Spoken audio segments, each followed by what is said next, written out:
The blizzard descended upon Trinity, Texas, with a fury that no one had predicted, transforming the dusty cattle town into a frozen wasteland within hours as Grace Keller urged her horse forward through the deepening snow, desperate to reach shelter before nightfall claimed her completely. She had been foolish to venture out alone. Grace knew that now, but the telegram about her father's illness in San Antonio had sent her into a panic. The stage wouldn't leave for another 3 days, and 3 days felt like an eternity when the only family you had left might be dying. So she had saddled her mare and set out, thinking she could make it to the next town before the weather turned. The year was 1883, and women were expected to be practical, but grief and fear had made her reckless. The wind howled around her like a living thing, tearing at her heavy wool coat and stinging her exposed cheeks with needles of ice.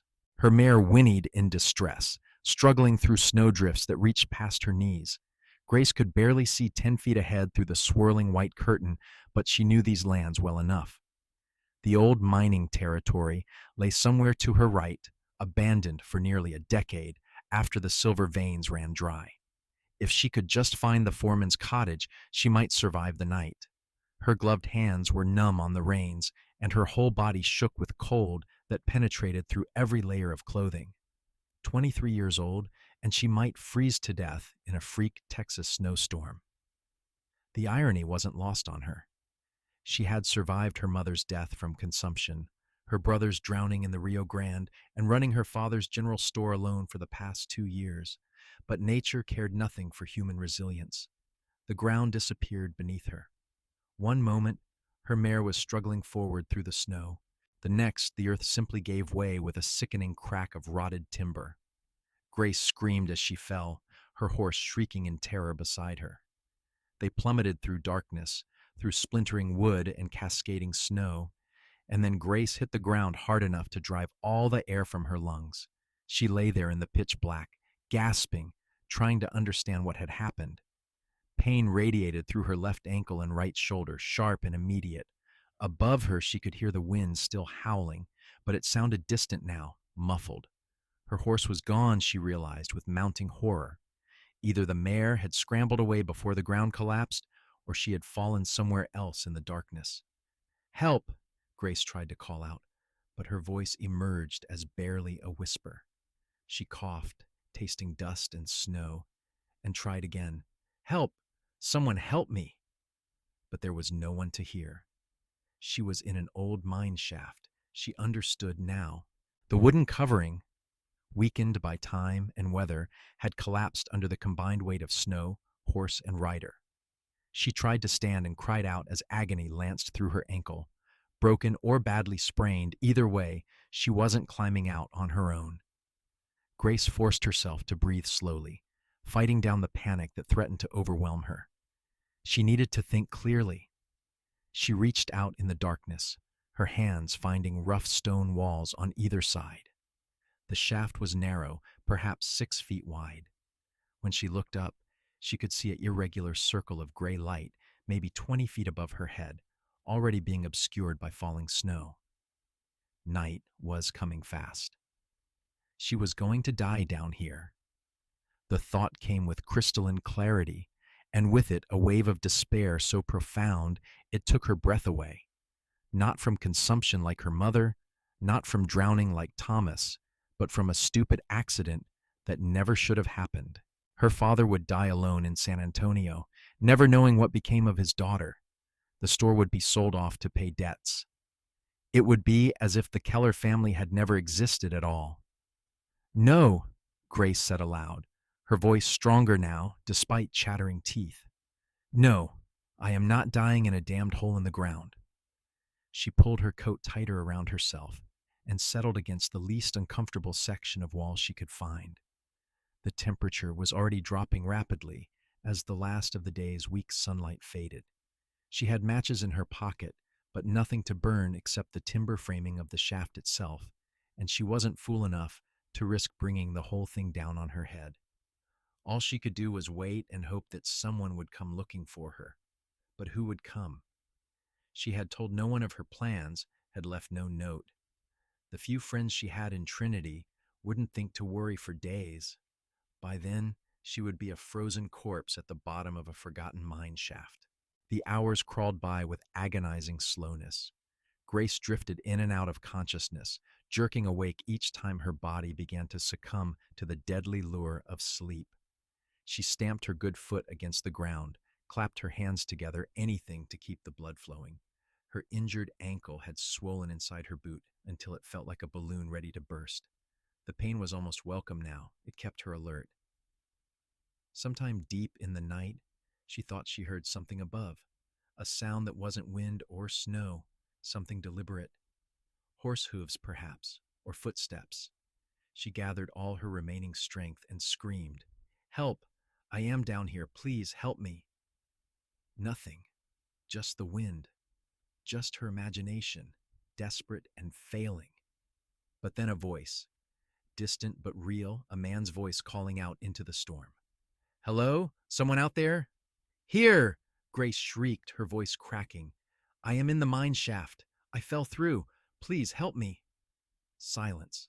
For a terrible moment, she thought he hadn't heard, that he would move on, and she would be lost. Then the voice came again, much closer this time. "Hold on, I am coming!" A face appeared at the opening above, silhouetted against the gray sky. Grace couldn't make out features, but she could see the dark shape of a wide-brimmed hat, the bulky outline of a heavy coat. "You hurt?" the voice called down. "My ankle," Grace managed. "I cannot climb." The face disappeared. Grace felt her heart sink. Where was he going? But then she heard sounds above. Movement. Purpose. He was doing something up there. When the man returned to the opening, he had a coil of rope in his hands. "I am coming down," he called. "Going to make you wait just a minute while I secure this. My horse is strong. She will hold." Grace watched as he worked, her teeth chattering so hard she feared they might shatter. She could hear him talking to his horse in a low, soothing voice, could hear the creak of leather and the solid sound of rope being tied with expert knots. Then the rope came snaking down through the opening, uncoiling as it fell, and the end landed in a pile at her feet. The man appeared at the edge of the opening, rope in hand, and began to descend. He moved with the easy confidence of someone who had done this before, boots braced against the shaft walls, lowering himself hand over hand. In what seemed like no time at all, he was on the ground beside her.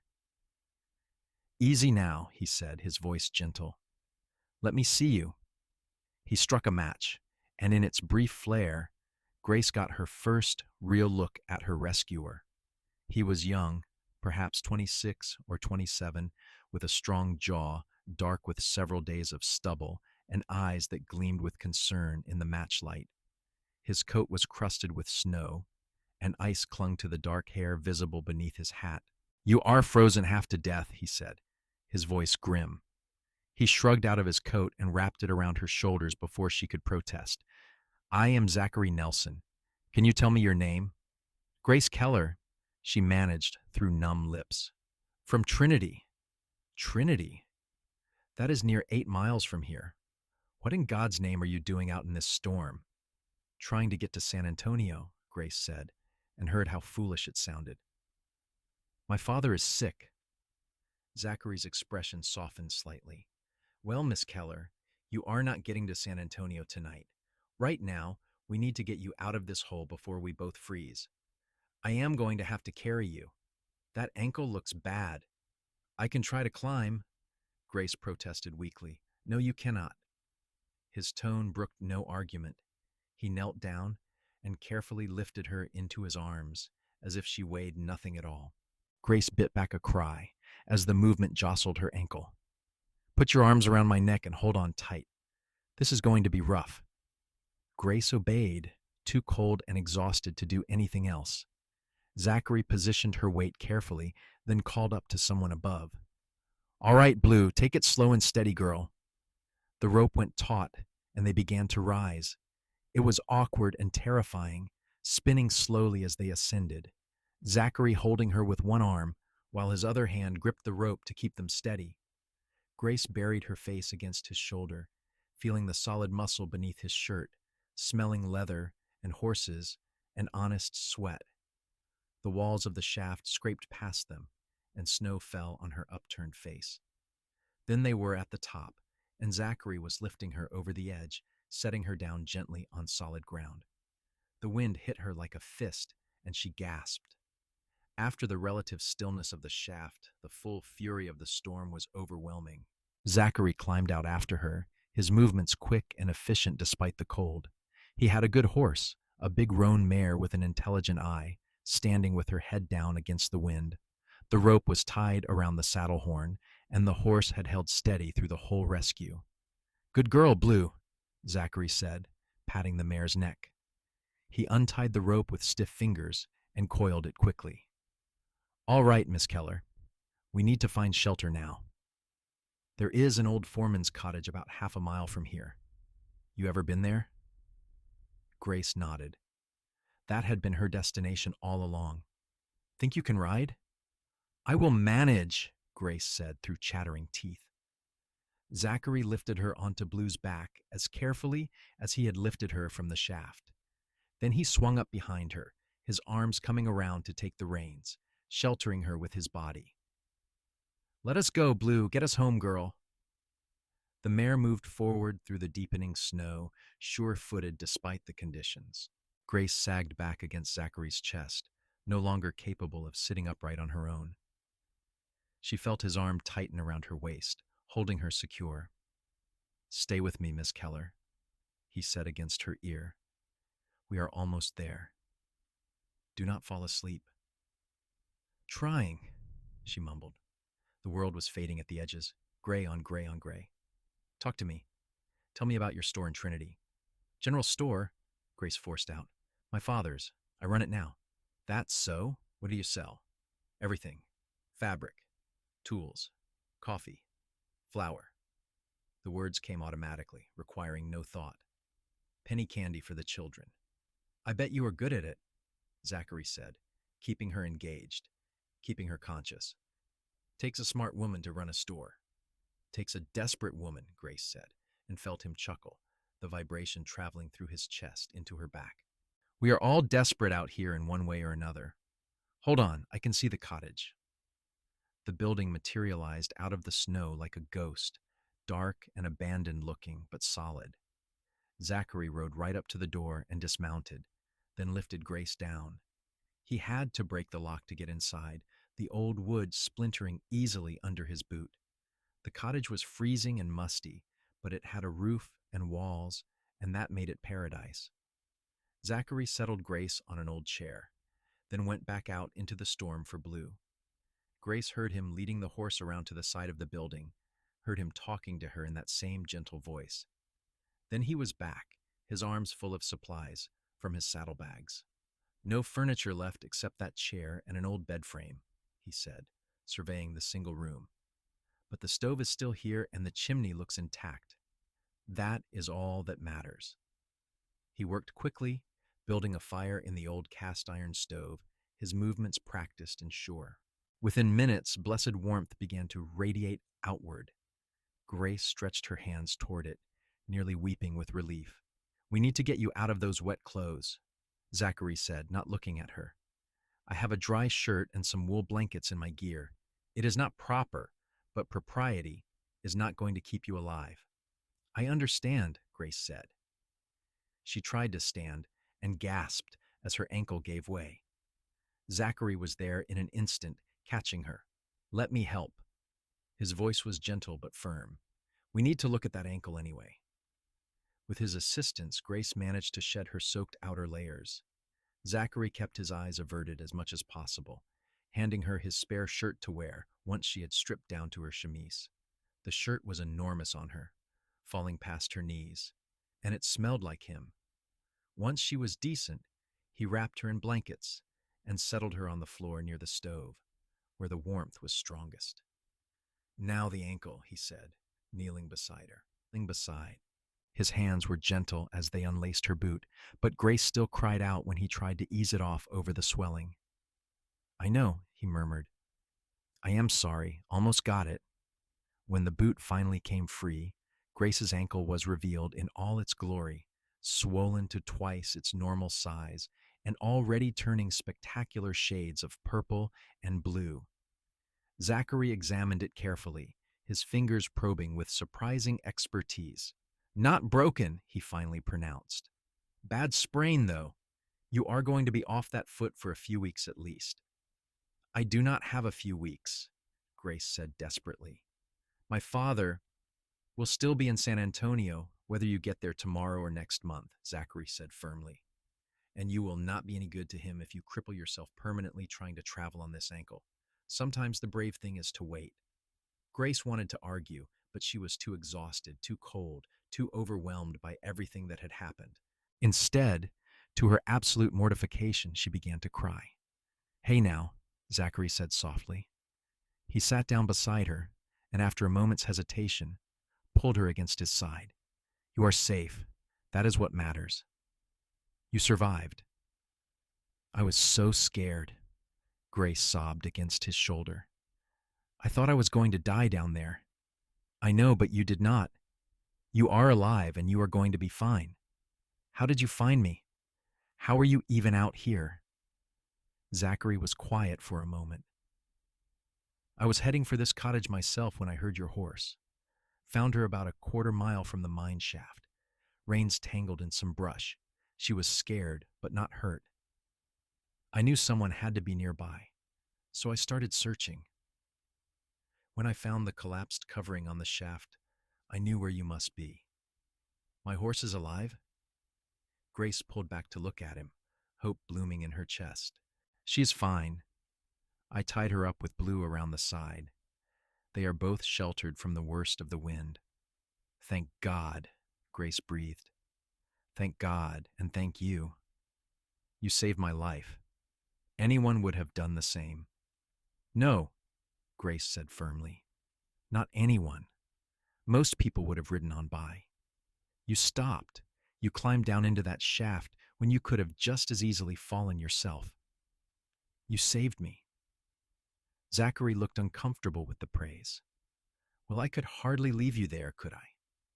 They sat in silence for a while, listening to the wind howl around the cottage and the comforting crackle of the fire in the stove.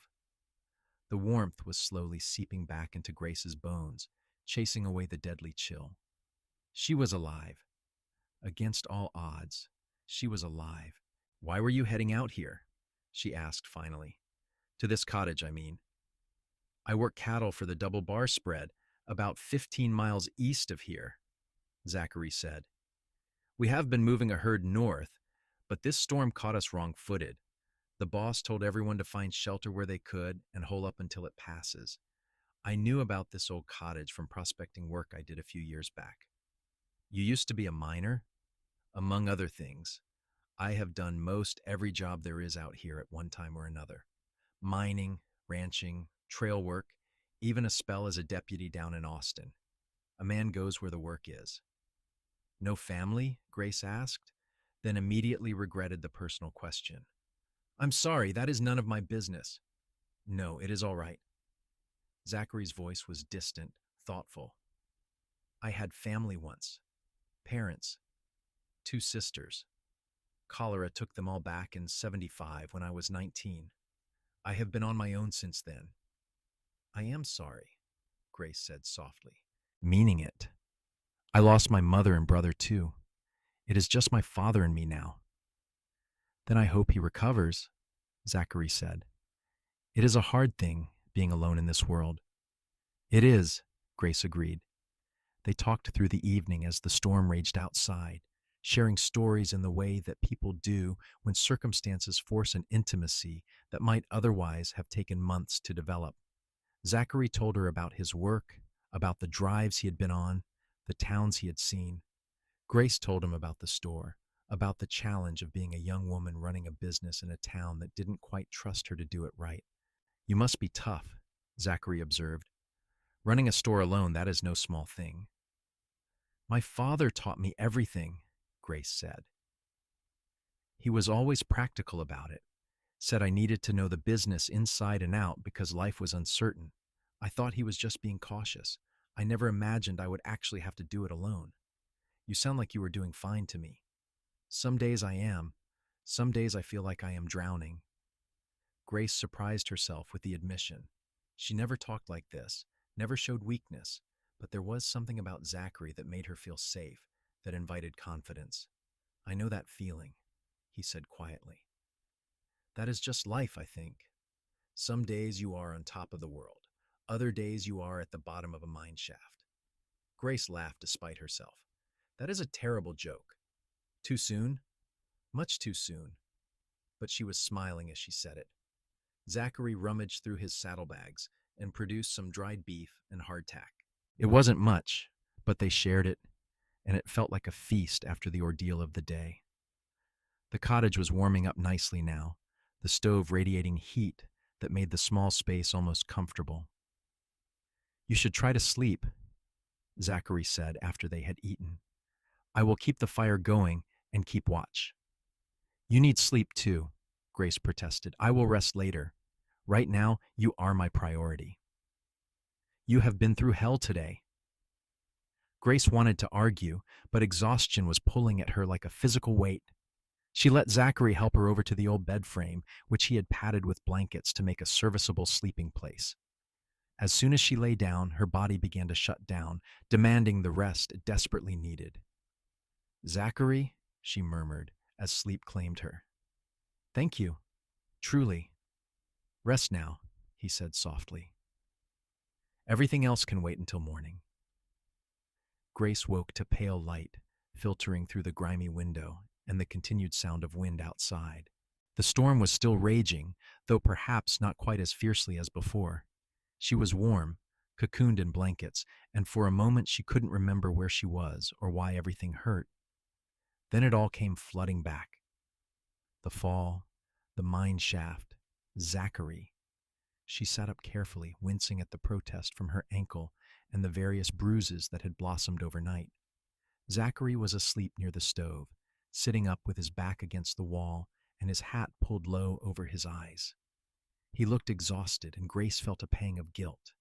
He had clearly stayed awake most of the night, keeping the fire going. She tested her ankle, trying to put weight on it, and immediately regretted it. The pain was still intense, the swelling, if anything, worse than before. But she needed to move around, and more urgently, she needed to visit the privy she had spotted behind the cottage. Zachary, she called softly. Zachary, I need help. He was awake instantly, his hand moving instinctively to the gun at his hip before he registered where he was and who had spoken. Grace, what is wrong? Nothing is wrong. I just need to... She felt her face flush. I need to go outside. To the privy. Understanding dawned in his eyes. Right, of course. Let me help you. The trip outside was an ordeal despite the short distance. The cold hit like a physical blow after the warmth of the cottage, and the snow was even deeper than before, drifted up against the sides of the building in places higher than Grace's waist. Zachary supported most of her weight, his arm around her waist, essentially carrying her to the small wooden structure.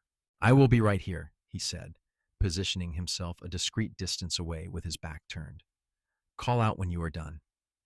By the time they made it back inside, Grace was shaking with cold and exhaustion, the simple task having drained what little strength she had.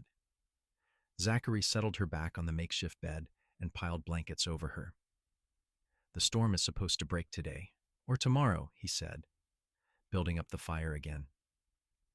Once it does, we can make our way back to civilization. Until then, we wait. I hate waiting, Grace said, but without heat. She was too tired to be truly frustrated. Not many people like it, Zachary agreed. But it is a necessary skill out here. Sometimes the only thing you can do is wait and trust that things will work out. They settled into an odd kind of domesticity as the hours passed. Zachary went out periodically to check on the horses and bring in more wood from the pile he had found stacked behind the cottage. Grace wished desperately that she could help, could do something useful, but her ankle made her essentially helpless. Tell me more about Trinity, Zachary said during one of the long afternoon hours. I have only passed through a few times. What is it like living there? Small, Grace said with a slight smile. About 300 people at last count. Everyone knows everyone else's business, for better or worse.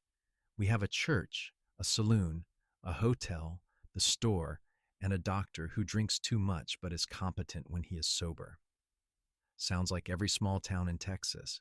It probably is, but it is home. I know every person who walks through my door, know their families, their struggles. When old Mr. Patterson comes in and buys flour and beans, but not coffee, I know his rheumatism is acting up and he cannot work as much. When Mrs. Chen buys extra fabric, I know she is making clothes for the new baby. It is not just business, it is community. You care about them, Zachary observed. I do, even the difficult ones. Even Mr. Hawthorne, who argues about every price, and Mrs. Sheffield, who wants credit she never pays back. They are my people. That is a good way to live, Zachary said quietly. Must be nice having roots like that. You could have roots too if you wanted them. You do not have to keep drifting. Maybe. But he didn't sound convinced. I have been moving so long, I am not sure I would know how to stop. It is not so hard, Grace said. You just pick a place and stay. Is that what you did? Picked Trinity and stayed? No, I was born there. But I have had opportunities to leave, especially after my mother died. I had an aunt in St. Louis who wanted me to come live with her, said I could find a proper husband there, live a proper life. But I couldn't imagine leaving my father, leaving the store, leaving everything I knew. So I stayed. No regrets? Grace considered the question seriously. Sometimes I wonder what my life might have been like if I had gone. But no, I do not really regret staying. My life is not glamorous, but it is mine. I built it, and I am proud of that. You should be, Zachary said, and the sincerity in his voice made her look at him sharply. He was watching her with an expression she couldn't quite read, something warm and admiring that made her heart skip a beat. The moment stretched between them, charged with something unnamed. Then Zachary cleared his throat and looked away, and the spell was broken. I should check on the horses again, he said, standing abruptly. Getting dark out there. After he left, Grace lay back and stared at the water-stained ceiling, her mind churning. What was happening here? She barely knew this man, had met him less than 24 hours ago under the worst possible circumstances. Yet there was something between them, some connection that felt deeper than their short acquaintance should allow. She was being foolish, she told herself firmly. He had saved her life, and she was confusing gratitude with something more. Once the storm broke and they went their separate ways, she would never see him again. He was a drifter, he had said so himself. Men like that didn't settle down in small towns to court shopkeepers. But when Zachary came back inside, stamping snow from his boots and shrugging out of his coat, Grace's heart lifted in a way that had nothing to do with gratitude and everything to do with the crooked smile he gave her. Horses are fine, he reported. Storm is definitely easing up. I would say by morning it should be clear enough to travel if we take it slow. That is good news, Grace said, and tried to mean it. That night, they talked even more freely than before, as if both of them sensed their time together was running out and wanted to make the most of it. Zachary told her about his childhood in East Texas, about his father's small farm and his mother's flower garden. Grace told him about learning to ride before she could walk, about her brother Thomas and the way he used to make her laugh. He was only 16 when he died, she said softly. Just a boy, really. He had gone swimming with his friends in the Rio Grande, and the current took him. They found his body 3 days later, washed up on a sandbar 10 miles downstream. God, Grace, I am so sorry. It destroyed my mother. She just gave up after that, started wasting away. The doctor said it was consumption, but I knew better. She died of a broken heart. And you were left to hold everything together. Someone had to. Grace's voice was steady, but her eyes were bright with unshed tears. My father tried, but he was lost in his own grief. So I learned to run the store, learned to manage the books, learned to negotiate with suppliers, and handle difficult customers. I grew up fast. Too fast, Zachary said gently. Maybe, but it made me strong. You are definitely that. They fell asleep that night on opposite sides of the small room, but Grace dreamed of strong arms carrying her out of darkness, of a voice calling her back from the edge of oblivion. When she woke in the gray pre-dawn light, Zachary was already up, packing his saddlebags with quiet efficiency. Storm has passed, he said, when he saw she was awake. We should head out soon. Try to make Trinity by noon if your ankle can handle it. Reality crashed back in, cold and unwelcome. Of course, they were leaving, going back to their separate lives. This strange interlude was over. I can handle it, Grace said, pushing aside her tangled feelings. I need to get home. Send another telegram to San Antonio. The trip back to Trinity was slow and uncomfortable, with Grace riding double with Zachary while he led her mare behind them. The sun came out for the first time in days, turning the snow-covered landscape into a blinding sea of white. It would all melt within a few days, Grace knew. Texas storms were fierce but short-lived. They talked less on the ride, both of them withdrawn into their own thoughts. Grace told herself it was just the discomfort of her injuries, the exhaustion of the past 2 days, but she knew it was more than that. It was the weight of impending goodbye. Trinity appeared on the horizon, just as Zachary had predicted, the small cluster of buildings looking almost picturesque under their blanket of snow. People were already out, shoveling paths, checking on livestock, surveying the damage. Several of them stopped and stared as Zachary and Grace rode down Main Street toward the store. Grace Keller, is that you? Mrs. Chen called from the front of her laundry. We have been worried sick. Where have you been? It is a long story, Grace called back. I will explain later. Zachary helped her down in front of the store, his hands lingering at her waist for just a moment longer than necessary. Grace looked up at him, memorizing his face in the bright morning light, the dark stubble on his jaw, the laugh lines at the corners of his eyes, the small scar through his left eyebrow. Thank you, she said, her voice thick with emotion she couldn't quite name. For everything. You saved my life. You already thanked me, Zachary said with a slight smile. About a dozen times. It bears repeating. They stood there in the street, neither quite willing to make the final break. Around them, Trinity was coming back to life after the storm, people moving with purpose, the daily rhythm reasserting itself. But in their small bubble, time seemed suspended. I should go, Zachary finally said. Need to find my crew. Make sure everyone made it through all right. Of course, and I need to check on the store. Send that telegram. Grace, Zachary started, then stopped. He looked frustrated, uncertain, like a man wrestling with something he couldn't quite articulate. Take care of that ankle. Stay off it as much as you can. I will. He nodded, squeezed her hand once, and then he was swinging back up into Blue's saddle. Grace watched him ride away, her heart feeling like lead in her chest. He didn't look back. The next few weeks passed in a blur of normalcy that felt anything but normal. Grace's ankle healed slowly, forcing her to spend more time than she liked sitting behind the store counter instead of actively managing inventory and displays. She hired young Tommy Brennan to help with the heavy work, and together they got the store running smoothly again. The telegram from San Antonio brought mixed news. Her father's condition had stabilized, but he would need to remain there for at least another month for treatment. He wrote that she should not try to come, that the store needed her more than he did. Grace wasn't sure whether to be relieved or disappointed. Everyone in Trinity wanted to hear the story of her adventure, and she told it so many times it began to feel like it had happened to someone else. The fall into the mine shaft, the terrifying wait in the darkness, the miraculous rescue by a passing cowboy. She described Zachary in vague terms, just a helpful stranger who had been in the right place at the right time. But alone at night in her small room above the store, Grace let herself remember everything in vivid detail.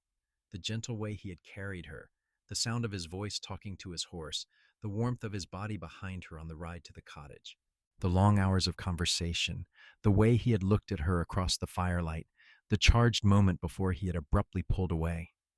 She was being ridiculous, she told herself sternly. It had been 2 days. You couldn't fall in love with someone in 2 days. It was gratitude, trauma bonding, the heightened emotions of a life-threatening situation. It would pass, except it didn't pass. As her ankle healed and life returned to normal, Grace found herself thinking about Zachary at the oddest moments. When she measured out coffee beans, she remembered him telling her about trail drives. When she stacked bolts of fabric, she thought about his spare shirt that she had worn, how it had smelled like leather and sage. When she locked up at night and climbed the stairs to her lonely room, she remembered the way his hand had felt holding hers. Spring came early that year, melting the last of the snow and painting the Texas plains in wildflowers. Grace threw herself into work, expanding the store's inventory, negotiating better prices with suppliers in San Antonio, even installing new shelving that made the space feel larger and more modern. If people noticed that she seemed to be working with a kind of desperate energy, they were kind enough not to mention it. Her father returned in late March, thinner and grayer but alive. Grace threw her arms around him and cried, all the fear and loneliness of the past months pouring out at once. "Hush now, daughter," he said, stroking her hair like he had when she was small. "I am here. I am all right. You did so well keeping everything going. I am so proud of you." "I was so scared," Grace admitted. "Scared you would die. Scared I would lose you too." "I know. But I am tougher than I look, and so are you. We Kellers are survivors." They settled back into their old routines, working the store together, taking meals in the small apartment above. Her father wanted to hear all about what had happened during his absence, and Grace told him everything except the one thing that mattered most. She couldn't find the words to explain about Zachary, about the connection she had felt, about the way she still looked up hopefully every time the door opened, hoping to see a tall cowboy with dark hair and kind eyes. "You seem distracted lately," her father observed one evening over dinner. "Something on your mind?" "Just tired," Grace lied. "It has been a busy few months." Her father looked at her searchingly, but didn't push. He had learned long ago that Grace would talk when she was ready, and not before. It was mid-April when the door of the store opened and Zachary walked in. Grace was restocking shelves and had her back to the door, so she didn't see him at first. But she heard her father's voice, warm and curious. "Welcome, friend. What can we do for you today?" "I am looking for Grace Keller," came the reply, and Grace froze, her heart suddenly pounding so hard she thought it might burst from her chest. "I was told she works here." Slowly, Grace turned around. Zachary stood just inside the door, hat in hand, looking uncertain in a way she had never seen him. He had shaved since she last saw him, and his clothes were clean, his boots polished. He looked like a man who had made an effort. "Zachary," she breathed, and her father's eyebrows rose with interest. "Hello, Grace. It is good to see you. How is your ankle?" "Healed. Completely healed." She walked toward him, aware of her father watching them with undisguised curiosity. "What are you doing here?" "I was hoping we could talk, if you have time, that is." "She has time," her father said firmly before Grace could answer. "In fact, why don't you two take a walk? I can manage the store for an hour or so." "Father." "Go on, daughter. I think you have been waiting for this." Grace felt her face flame, but she grabbed her shawl and followed Zachary outside into the warm spring afternoon. They walked in silence for a while, leaving the main street behind and following a path that led out toward the scrubby hills beyond town. "I should have come sooner," Zachary said finally. "I wanted to, but I needed to figure some things out first." "What things?" He stopped walking and turned to face her, his expression serious. "Grace, I have not been able to stop thinking about you. Not for a single day since I rode away from here. At first I told myself it was just concern, making sure you were all right. But it is more than that. Much more. Grace's heart was racing, but she forced herself to speak calmly. It was an intense situation. Sometimes in moments like that, feelings can get confused. I am not confused, Zachary interrupted. I am 32 years old, Grace. I have lived rough and seen hard things. I know the difference between momentary attraction and something real. What I feel for you is real. But we barely know each other, Grace protested, even as hope bloomed in her chest. We know the important things. I know you are brave and smart and loyal. I know you put everyone else before yourself. I know the sound of your laugh and the way you talk about the people you care about. I know that when I picture my future, you are in it. Zachary, let me finish. He took a deep breath, his hands gripping his hat so tightly his knuckles were white. I told you I have been drifting for years, never staying in one place long enough to put down roots. That was true. But the reason I have been drifting is because I never found anywhere that felt like home. Until now. Trinity? You, he said simply. You feel like home, and I know this is sudden, and I know you might need time, but I had to tell you. I quit my job with the double bar. I have some money saved, enough to make a start. I was hoping maybe Trinity could use another ranch hand, or I could find work at one of the spreads nearby. I want to stay. Grace, if you will let me, if there is any chance you might feel the same way I do. Grace stood there in the warm sunshine, looking at this man who had saved her life and somehow stolen her heart in the process, and felt all the walls she had built around herself begin to crumble. She had been so sure that love was something that happened to other people, that her life would be work and duty and loneliness. But here was Zachary, offering her a different possibility. I do feel the same, she said, her voice shaking slightly. I've been trying not to, trying to convince myself it was just gratitude or imagination. But I cannot stop thinking about you either. When you rode away, I felt like part of me went with you. The smile that broke across Zachary's face was like the sun coming out. Really? Really? He closed the distance between them in 2 strides and took her hands in his. Grace Keller, may I court you properly? Take you to dinner? Go on walks? Let me prove to you that I am worth the risk. You already proved that, Grace said, smiling through sudden tears. But yes, I would like that very much. Thank God, Zachary said, and then very carefully, giving her every chance to pull away, he leaned down and kissed her. It was a gentle kiss, tentative and sweet, but it sent warmth flooding through Grace's entire body. She kissed him back, her hands coming up to rest on his chest, feeling his heart beating as fast as her own. When they finally broke apart, both of them were breathing hard. I have wanted to do that since that first night in the cottage, Zachary admitted. You should have, Grace said. You were injured and scared and depending on me. It would not have been right. And now? Now you have a choice. And you chose me. The next few months were the happiest of Grace's life. Zachary found work at the Morrison Ranch about 5 miles outside of town, proving himself to be the capable, hard-working cowhand he had claimed to be. He came into Trinity every Sunday, and he and Grace would spend the afternoon together, walking, talking, slowly building something real and solid. Her father approved, which helped. After their first real conversation, Thomas Keller had pulled Grace aside and said, "That is a good man, daughter, the kind who will stand by you no matter what life throws your way. If he asks, I hope you will say yes." It is early days yet, Father, Grace had protested, but she was smiling as she said it. Some things you just know, her father had replied. By summer, everyone in Trinity knew that Grace Keller was being courted by Zachary Nelson, and the general consensus was that they made a fine pair. Mrs. Chin sighed over how romantic their story was, and even gruff Mr. Hawthorne admitted that any man brave enough to climb down into a mine shaft in a blizzard was all right by him.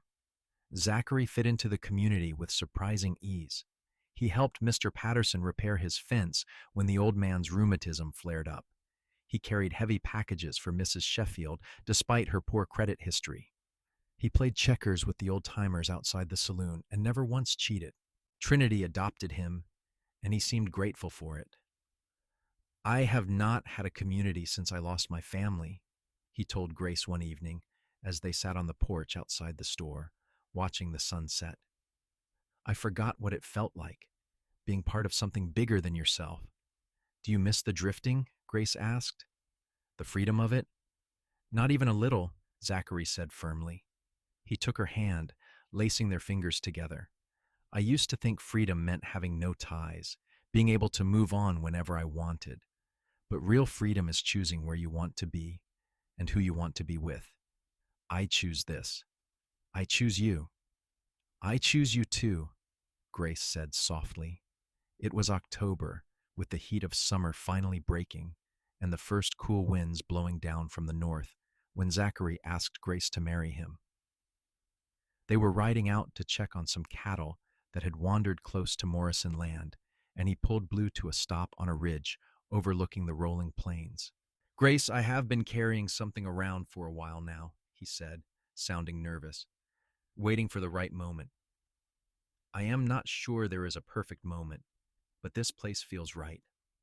He dismounted and helped her down, then led her to the edge of the ridge where they could see for miles in every direction. The land stretched out before them, gold and brown and beautiful in the autumn light. "My mother had a ring," Zachary said, reaching into his pocket. "It was the only thing of hers I kept after she died. I have been carrying it for 11 years, never quite knowing what to do with it." He opened his hand, revealing a simple gold band with a small, clear stone. "It is not fancy, but it was precious to her, and it is precious to me." "Zachary," he dropped to one knee, looking up at her with his heart in his eyes. "Grace Keller, you are the bravest, kindest, strongest woman I have ever known. You make me want to be a better man. You make me want to build a life, a home, a future. Will you marry me? Will you take a chance on a former drifter who loves you more than he ever thought possible?" "Yes," Grace said, tears streaming down her face. "Yes, of course I will marry you." Zachary stood and slipped the ring onto her finger. It fit perfectly, as if it had been made for her. Then he kissed her, deep and long and full of promise, and Grace felt like her heart might burst with happiness. They were married in late November, just before the first anniversary of the snowstorm that had brought them together. The whole town turned out for the ceremony in Trinity's small church. Grace wore her mother's wedding dress, carefully preserved all these years, and carried wildflowers that Zachary had picked himself that morning. Her father walked her down the aisle with tears in his eyes, and when he placed her hand in Zachary's, he whispered, "Take care of my girl." "With my life," Zachary had whispered back. They spoke their vows in steady voices, promising to love and honor and cherish through whatever life might bring. When the preacher pronounced them husband and wife, Zachary kissed Grace to enthusiastic applause from the assembled crowd. The reception was held at the saloon, which Mrs. Chin had helped decorate with white ribbons and autumn flowers. There was music and dancing and more food than anyone could eat. Grace danced with her father, with Mr. Morrison, who had given Zachary the day off, with Tommy Brennan, who was growing into a fine young man. But mostly she danced with her husband, her heart so full she thought she might float away. "Happy?" Zachary murmured in her ear as they swayed to a slow song. "Happier than I ever thought possible," Grace replied honestly. "You?" "Grace, I fell in love with you in a freezing cottage during the worst storm I have ever seen, marrying you in front of everyone we care about. This is everything I never knew I wanted." They moved into the apartment above the store, which suddenly felt less like a lonely workspace and more like a home. Grace's father, claiming his old bones needed more space, moved into a small house on the edge of town, leaving the young couple to their privacy. Life settled into a new rhythm. Zachary continued working at the Morrison Ranch, while Grace ran the store, with help from both Zachary and her father when needed. They took their meals together, talked late into the night, made plans for the future. It was domestic and ordinary and absolutely perfect. Their first winter as a married couple was mild, with no repeat of the previous year's blizzard. They celebrated Christmas with her father and a few close friends, exchanging small, thoughtful gifts. Zachary gave Grace a beautiful leather journal for recording store inventory and notes. Grace gave Zachary a new saddle blanket she had woven herself in the evenings while he was at work. "You made this?" Zachary had asked, running his hands over the tight, even weave. "I wanted you to have something from me every day," Grace had said. "Something practical but also personal." "It is perfect," Zachary had said, pulling her into his arms. "You are perfect." Spring brought news that Grace was expecting their first child. She told Zachary on a Tuesday evening, nervous about his reaction despite having no reason to be. They had talked about children, of course, but talking and facing the reality were two different things. "A baby," Zachary had repeated, his eyes wide. "We are having a baby? In November, the doctor thinks. Are you happy?" Instead of answering, Zachary had picked her up and spun her around, laughing with pure joy. "Happy! Grace, I am ecstatic! We are going to be parents." The months of Grace's pregnancy were filled with preparations and planning. They fixed up the small second bedroom in the apartment, painting it a cheerful yellow and building a cradle from scratch. Zachary revealed an unexpected talent for woodworking, crafting the cradle with such care and attention to detail that Grace often found him in the nursery in the evenings, running his hands over the smooth wood and talking quietly to their unborn child. "I am telling the baby about us," he explained when Grace asked. "About how we met, about the storm, about falling in love. I want our child to know how much we wanted them, how much they are already loved." Grace would stand in the doorway and watch him, her heart overflowing. This man who had saved her life had also given her a life she had never imagined possible. Their son was born on a cold November night, 1 year and a day after their wedding. The labor was long and difficult, and there were moments when Grace was convinced she wouldn't survive it. But Zachary was there the whole time, holding her hand, encouraging her, refusing to leave even when the doctor suggested he might be more comfortable elsewhere. "I am not leaving her," Zachary had said firmly. "Whatever happens, we face it together." When the baby finally arrived, squalling and healthy and perfect, the doctor handed him to Zachary while he tended to Grace. Zachary looked down at his son with an expression of such awe and wonder that Grace started crying all over again. "Hello, little man," Zachary whispered. "Welcome to the world. Your mama and I have been waiting for you." They named him Thomas, after Grace's father and her lost brother. Thomas Zachary Nelson, a name that carried the weight of family and love and hope for the future. Grace's father was beside himself with joy at becoming a grandfather. He spent hours at the store with baby Thomas while Grace worked, rocking him and singing old lullabies and telling him stories about his grandmother and uncle he would never meet. "You have given me a second chance," he told Grace one afternoon.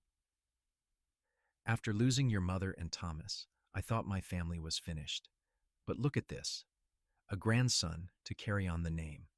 You have given me the greatest gift." The years that followed were full and rich and sometimes challenging, but Grace and Zachary faced everything together just as they had promised.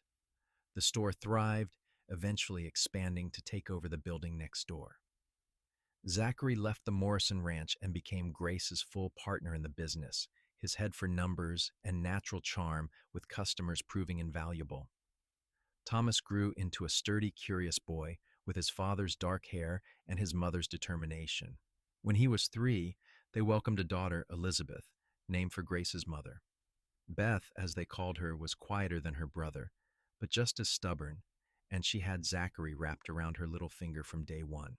"I am outnumbered," Zachary would joke when Grace found him having tea parties with Beth or helping her dress her dolls. "Two strong-willed women in my house. I never stood a chance." "You love it," Grace would reply, and he never denied it. Grace's father lived to see both his grandchildren grow into young people he could be proud of. Thomas, tall and responsible at 16, already helping run the store. Beth, 12 and sharp as a tack, keeping the books with a precision that impressed everyone. He died peacefully in his sleep one winter night, and while they grieved, they also celebrated a life well lived and a family legacy that would continue. On the 25th anniversary of the snowstorm that had brought them together, Zachary surprised Grace with a trip. He arranged for Thomas and Beth to run the store for a week, and he and Grace rode out to the old mining territory where they had first met. The foreman's cottage was still standing, though more dilapidated than before. They went inside carefully, memories flooding back. The old stove was still there, rusted now and missing its door. The bed frame had collapsed into a pile of rotted wood. "Hard to believe we spent 2 days here," Grace said, looking around the ruin. "It seemed so much bigger then." "Everything seems bigger when you are scared and hurt," Zachary said. He took her hand and led her outside, toward the old mine shaft. Someone had put a proper fence around it at some point, preventing future accidents. They stood at the fence looking down at the opening that had nearly claimed Grace's life. "I think about that day sometimes," Grace said quietly, "about how easily things could have gone differently. If you had not heard my horse, if you had not found me, if you had decided the risk was too great to climb down. But I did hear, and I did find you, and I would climb down 100 mine shafts if it meant pulling you out," Zachary said. He turned her to face him, his hands gentle on her shoulders. "Grace, that storm brought me the greatest gift of my life. It brought me you and everything we have built together. I would live through it all again in a heartbeat." "So would I," Grace admitted. "Even the scary parts, because they led me here, to this life, to you." They stayed there for a while, two people no longer young, but still deeply in love, contemplating the strange paths that life takes and the unexpected places where we find our happiness. That evening, they made camp near the old cottage, just like they had all those years ago. Zachary built a fire, and they sat close together, watching the stars emerge in the darkening sky. "Do you remember what we talked about that first night?" Grace asked. "You told me about your family, about drifting, about feeling like you had no home." "I remember everything about those 2 days," Zachary said. "Every word, every moment. It was like the whole world narrowed down to just that cottage, just us. Nothing else mattered. And now? Now the world is bigger again, full of responsibilities and joys and challenges. But you are still at the center of it. You will always be at the center of it." Grace leaned her head on his shoulder, feeling the solid strength of him, the warmth that had nothing to do with the fire. "I love you, Zachary Nelson. I loved you then, in that cottage, even though I tried not to. And I love you now, even more if that is possible." "It is possible," Zachary said, kissing the top of her head. "I know because I feel the same way. Every year with you is better than the last. Every day I wake up grateful that a snowstorm forced me to that cottage, that I heard your horse, that I found you." They returned to Trinity the next day, back to their busy life and their growing children, and the store that anchored them to the community they loved. But they carried with them the memory of that night under the stars, a reminder of where they had started and how far they had come. The years continued to pass, bringing changes both small and large. Thomas married a girl from a neighboring town, and they took over the store completely, allowing Grace and Zachary to step back and enjoy a slower pace. Beth surprised everyone by becoming a teacher, fierce and dedicated, shaping young minds with the same determination she brought to everything. Grace and Zachary became grandparents, first to Thomas's twin boys, then to Beth's daughter. They doted on their grandchildren, passing on stories and values, creating memories that would last generations. On quiet evenings, they would sit on the porch of the home they had eventually built on the edge of town, watching the sun set over the plains. Sometimes they talked, sometimes they sat in comfortable silence. After so many years together, they didn't always need words. Do you ever miss it? Grace asked one evening, thinking about his younger self, the drifter who had roamed from town to town with no ties. The freedom, the adventure. Zachary was quiet for a moment, considering. No, he finally said. I thought that was what I wanted, that freedom, but I was really just running from the pain of losing my family. It wasn't until I found you that I understood the difference between running away and running toward something. And what were you running toward? This, Zachary said simply, gesturing to encompass their home, their town, their life together. A place to belong, a person to love, a reason to stay. That storm that brought us together gave me all of that. Grace reached over and took his hand, their fingers intertwining with the ease of long practice.